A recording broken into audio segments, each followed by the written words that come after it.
Hey, this is Steve Sherman, creator of Power Process. I've been wanting to do a little demonstration on a view camera, the camera that I always use, so I'm going to do that right now. I'm going to show you the features and the secrets of a view camera. So this is the way a view camera folds up and stores in a backpack. We open it up, we zero out the back, we flip up the front lens standard where that is, we zero everything out, we put a lens on like you see right here. Essentially now what you have is nothing more than a Hasselblad or a 35mm camera. And what I mean by that is you have a fixed plane where the lens is, and you have a back, and you have something that keeps it light tight in the middle.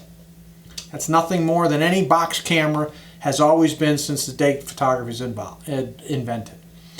The features of a view camera is these front lens standards and rear standards can move, such as you see here. And these kinds of adjustments can really lead to a lot of flexibility as far as controlling the focus, the plane of focus, and therefore ultimately what you can photograph, because you can control and change the plane of focus. Yeah. So here we are, we're doing a little close-up now of the camera, and I just want to illustrate from this vantage point exactly what the lens standard and the rear standard, the film standard, can do.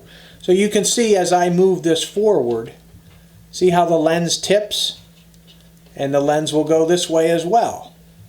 The back of the camera can do the exact same thing. Now, it's interesting to note that you may have seen view cameras in advertisements and magazines and whatnot where the thing is all twisted and the bellows is taut with tension. You never use those kinds of movements. So we're going to learn in a later segment just how minor a change that you can make to the film plane in relation to the lens plane, and how that pays dividends in changing the plane of focus. So what you see now is I have the camera repositioned so that it's zeroed out just like a 35mm. What I want to show you now is what's called a swing. So you see me swing the lens standard in the front, I can swing the lens standard in the back, and I can go either way. I can swing it left, I can swing it right.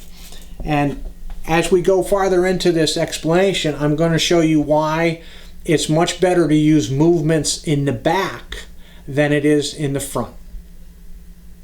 I want to take this opportunity right here to interject a little tip that I found very useful well into my black and white career. I was not doing this till my good friend Tim Jones suggested, you know, Steve, most of my lenses that I use commonly, I already have shutter release cables threaded into them so that when they come out of the backpack and it's 10 degrees outside, I'm not fiddling around with a little tiny screw that has to go into the side of the shutter. It's already there, it's done, and it was just a very, very valuable tip that I found useful, and I thought I'd pass it on with you folks right now. Hi, so I want to close out this segment on view camera movements by leading into the next segment, which is image circle and lens coverage, and why it's much more advantageous for you to use the rear standard to make plane of focus corrections than it is the front standard. I'm Steve Sherman, creator of Power Process, powerofprocesstips.com.